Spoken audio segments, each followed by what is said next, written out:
Welcome everybody! Good morning, Shift Your Mindset here with a new episode. The last days of the last days of the last days of the last days, blah blah blah. And the double standards of the Jehovah's Witnesses. Because things don't match up. Why? Because if I'm living in the last days, I'm gonna be sharp. I'm gonna be getting everything I need to survive for something. If it's the last days of my education, I'm gonna be studying for my exam. Armageddon is the exam of the Jehovah's Witnesses. Armageddon shows the Jehovah's Witnesses if you are a sheep or a goat. You want to make it.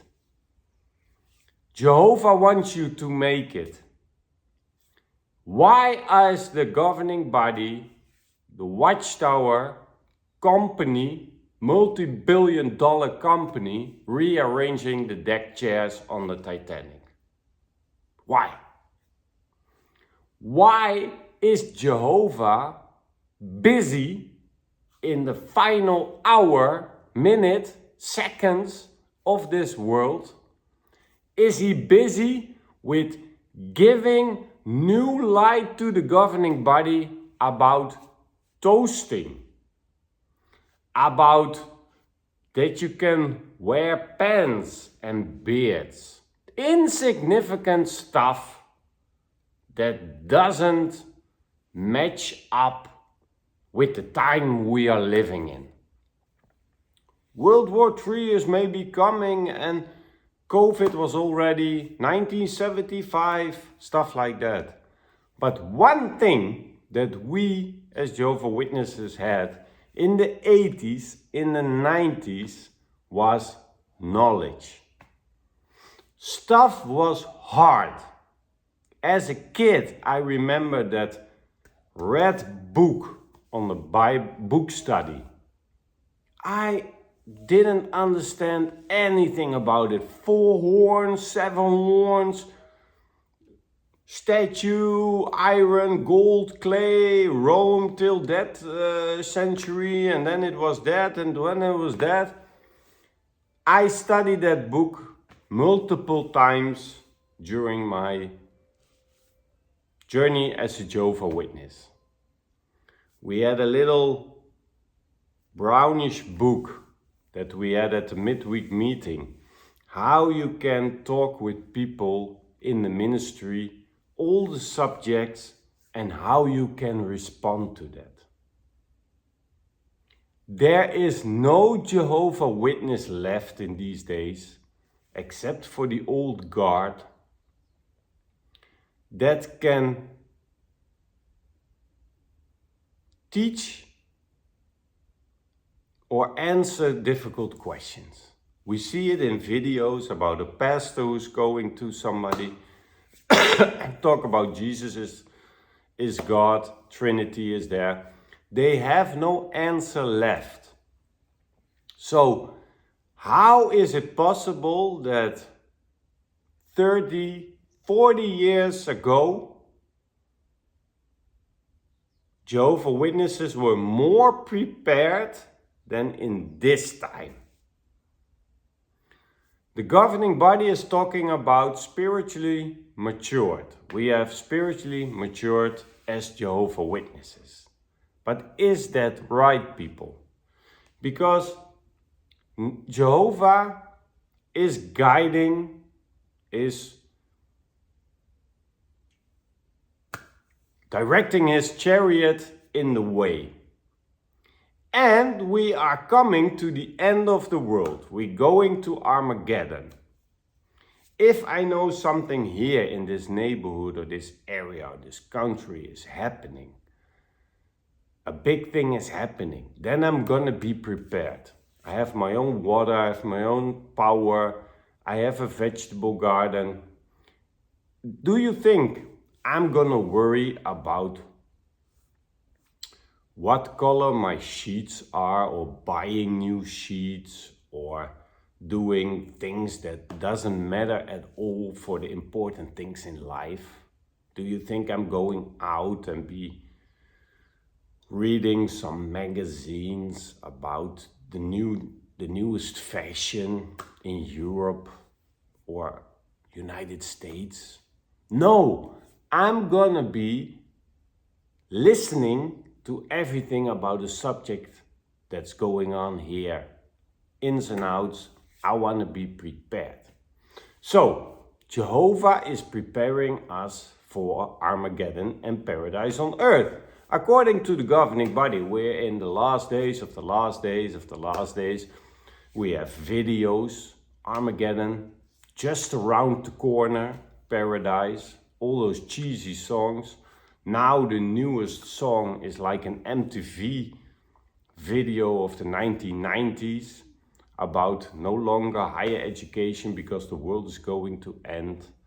But why is Jehovah directing his people, speaking to his spokesman on earth to change a thing like toasting?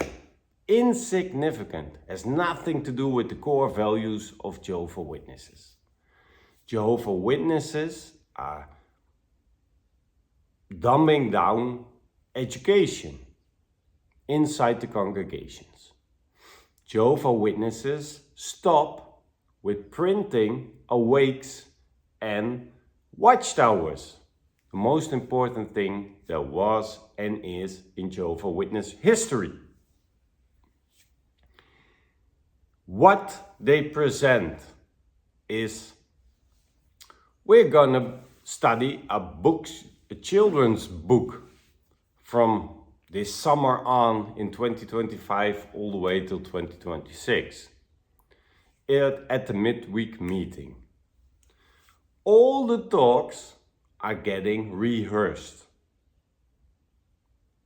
Back in the days, we had insight in the scriptures. We had Revelations book. We had every time how you can talk with somebody about Trinity or whatever. We were prepared for something. And I don't say that was good in that time, but they stood for something. They were prepared. They were defending their faith. Sometimes a little bit too strong, but they stood for something. They really stood for something back in the days. And now, where are they standing for? They lose people because of the dumbing down of all the education you get as a Jehovah's Witness.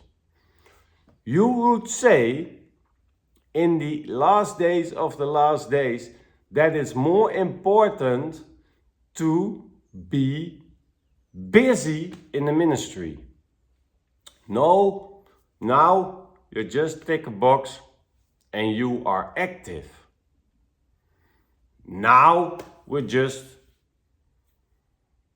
make 21-year-old people an elder.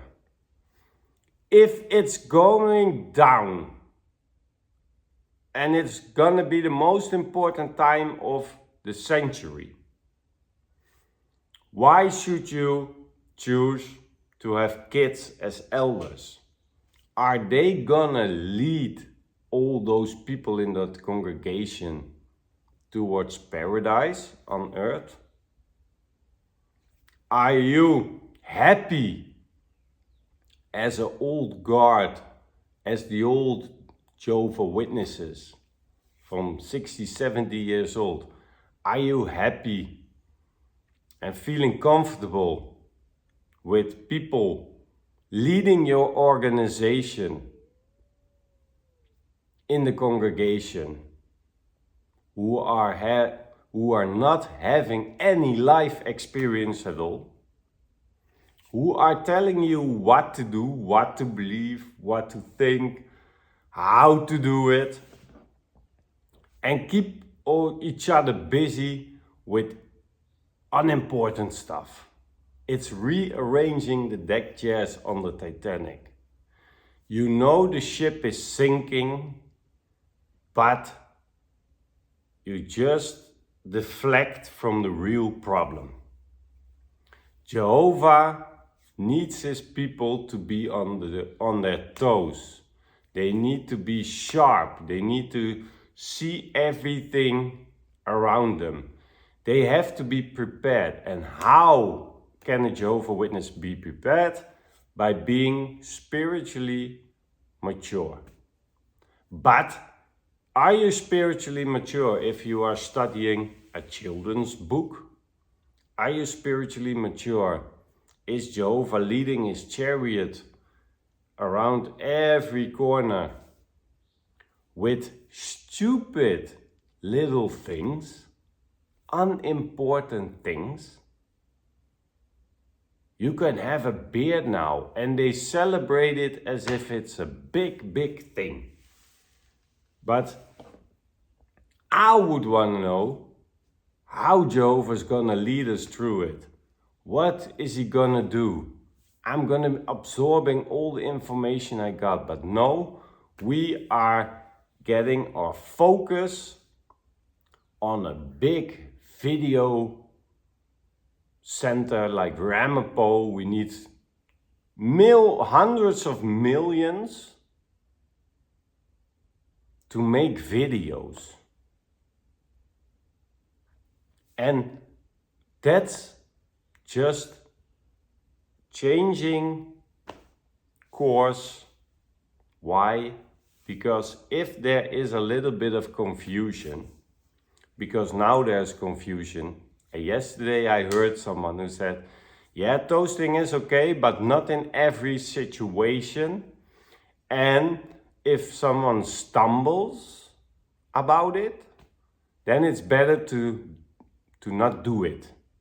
So I'm gonna be there with a lot of friends. I'm a Jehovah's Witness and I invite a lot of Jehovah's Witness friends, and I'm gonna toast to my wife because I love her and she's done a great job for me and whatever. Then, if I want to be living according Bible principles, I have to ask everybody who's coming before they are coming. I have to ask them if they are okay with me toasting for my wife. So where's the spontaneity?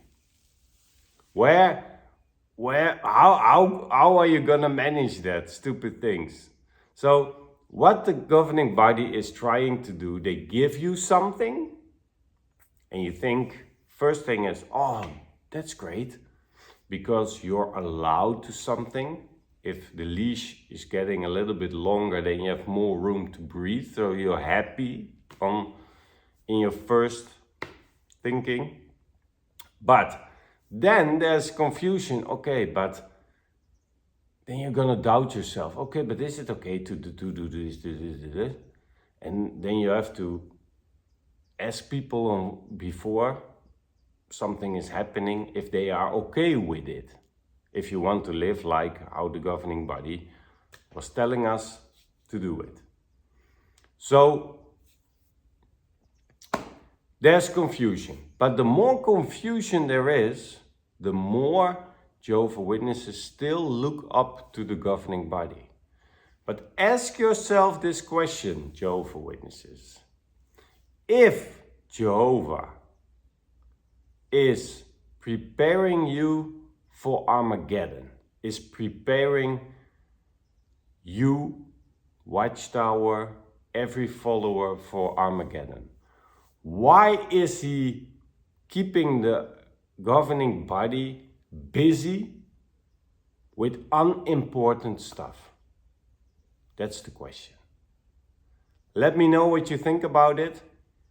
Let me know what you think about rearranging the deck chairs.